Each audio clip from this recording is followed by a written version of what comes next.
यकीनन दोस्तों, राहुल गांधी के भाषण से पूरी भारतीय जनता पार्टी सरकार हिली हुई थी। इसीलिए बेवजह फ्लाइंग किस को लेकर विवाद बनाया गया। देश के गृह मंत्री अमित शाह बोले, पूरे 2 घंटे की पिक्चर पेश की, दमदार तरीके से बोले। और जानते हैं मैं उनके भाषण का क्यों स्वागत करता हूं? क्योंकि पहली बार करीब 150 लोगों के मर जाने के बाद देश के गृह मंत्री कुकी और माइती समुदाय के लोगों से शांति की अपील कर रहे हैं, बातचीत की अपील कर रहे हैं संसद भवन से।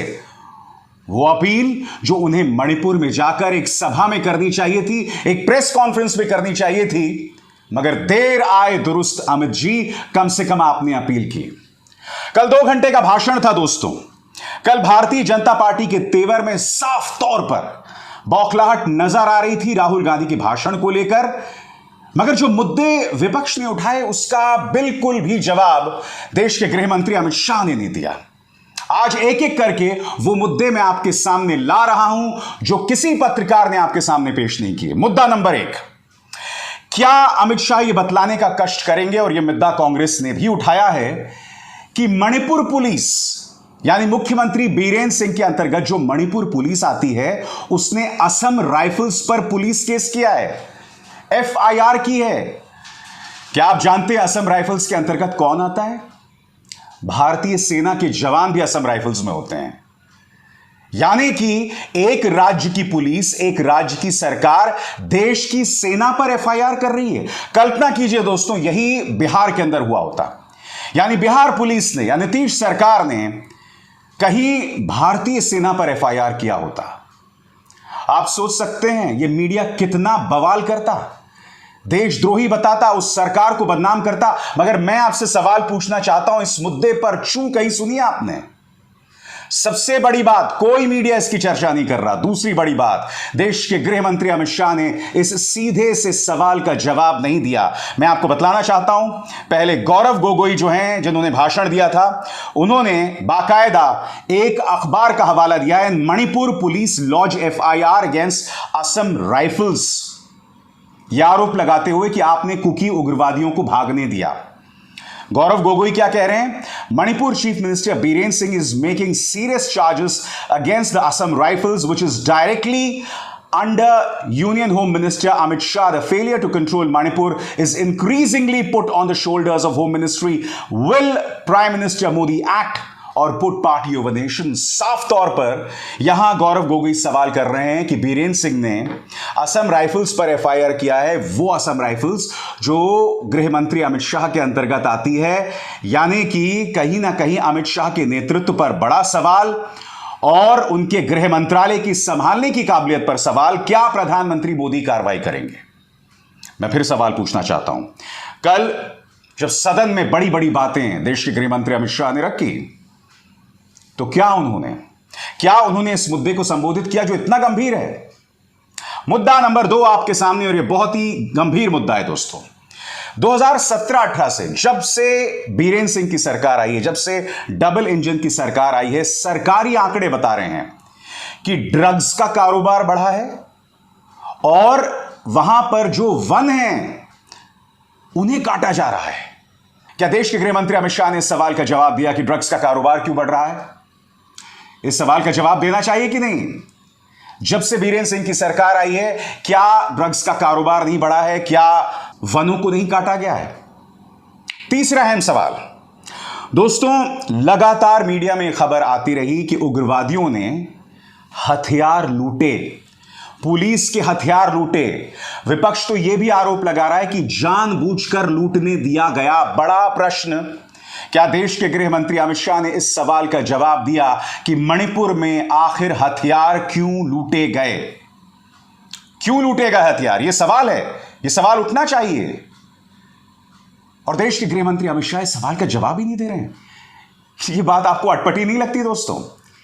अरे भाई, इस बात पर सवाल होना चाहिए कि ऐसा क्यों हो रहा है।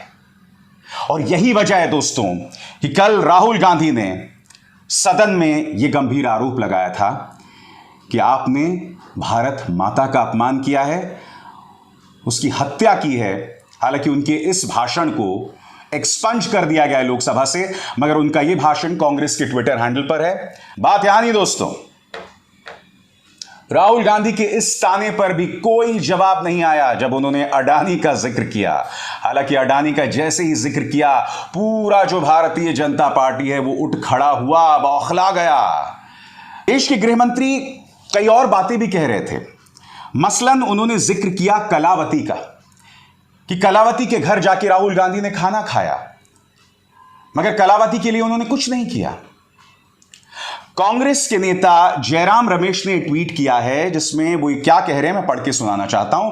अमित शाह पूरी तरह अपने साहेब के दिखाए गए राह पर चल रहे हैं। चुनावी रैली तो छोड़िए, संसद में देश को गुमराह करने के लिए कुछ भी बोल रहे हैं।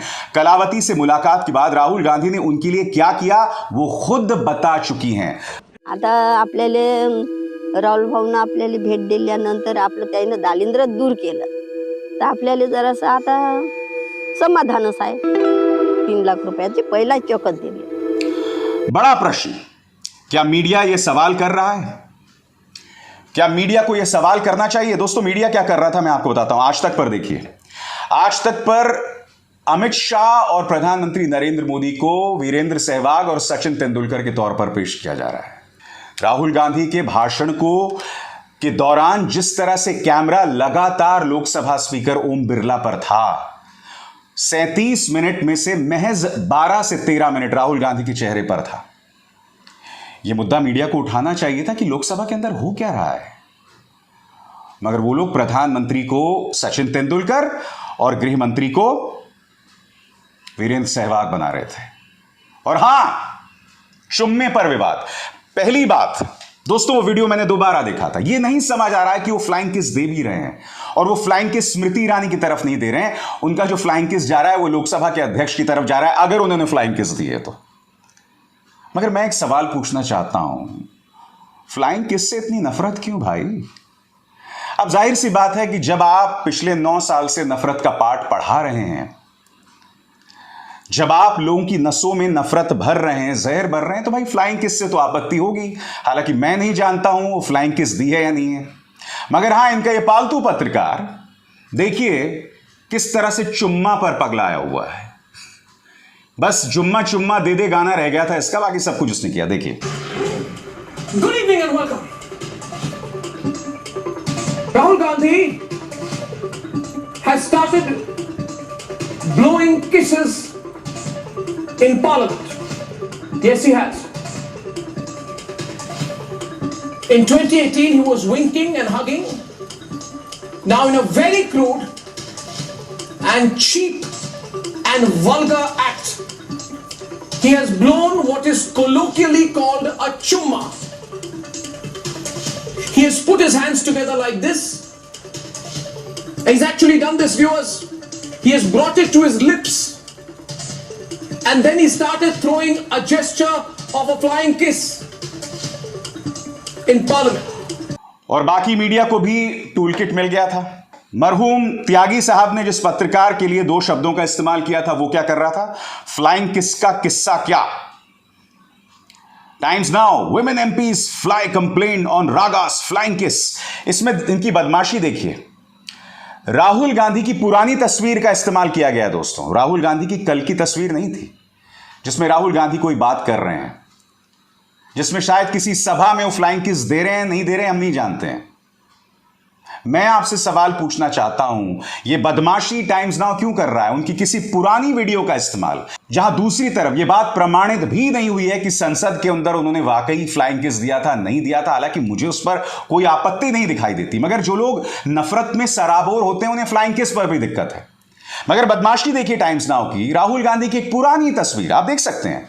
अब राहुल गांधी की इतनी लंबी दाढ़ी नहीं है, इसका इस्तेमाल करके राहुल गांधी पर निशाना। यही नहीं दोस्तों, जहां देश के गृह मंत्री ने मणिपुर पर अहम सवालों के जवाब नहीं दिए। क्या आप जानते हैं कि पंजाब और हरियाणा हाईकोर्ट ने हरियाणा में जो चल रहा है, जिस तरह से बुलडोजर का इस्तेमाल किया जा रहा है, उसमें पंजाब और हरियाणा हाईकोर्ट ने खट्टर सरकार की कड़ी आलोचना की है। यह कहा है कि आपको किसने कहा है बुलडोजर चलाने के लिए? इस देश की अदालतें किस लिए हैं? मगर सबसे शॉकिंग बात, क्या आप जानते हैं पंजाब और हरियाणा हाईकोर्ट ने खट्टर सरकार के लिए एक ऐसी शब्दावली का इस्तेमाल किया है जिस पर देश के गृह मंत्री को जवाब देना चाहिए था। उनसे यह पूछा गया है कि क्या आप जातीय नरसंहार कर रहे हैं। इतनी कड़ी शब्दावली का इस्तेमाल पंजाब और हरियाणा हाईकोर्ट से आती है। क्या देश के गृह मंत्री को नहीं बताना चाहिए कि डबल इंजन की सरकार में क्या हो रहा है। ये तो सवालात है ना। कहीं मणिपुर के अंदर मणिपुर पुलिस या बीरेन सिंह सरकार हमारी सेना पर ही एफआईआर कर देती है, यानी असम राइफल्स के खिलाफ एफआईआर करती है जो केंद्रीय गृह मंत्री अमित शाह के अंतर्गत आती है। और कहीं पर यहां देखिए जातीय नरसंहार शब्द का इस्तेमाल पंजाब एंड हरियाणा हाईकोर्ट कर रहा है। भाई ये तमाम सवालात उठाए जाने चाहिए। चुम्मा में पगलाया हुआ मीडिया जो है वो मुद्दे नहीं उठाने वाला है, मगर ये मुद्दे उठाए जाने बेहद जरूरी हैं। इन मुद्दों से आप बच नहीं सकते। और जाते जाते दोस्तों कॉमेडी का एक डोज।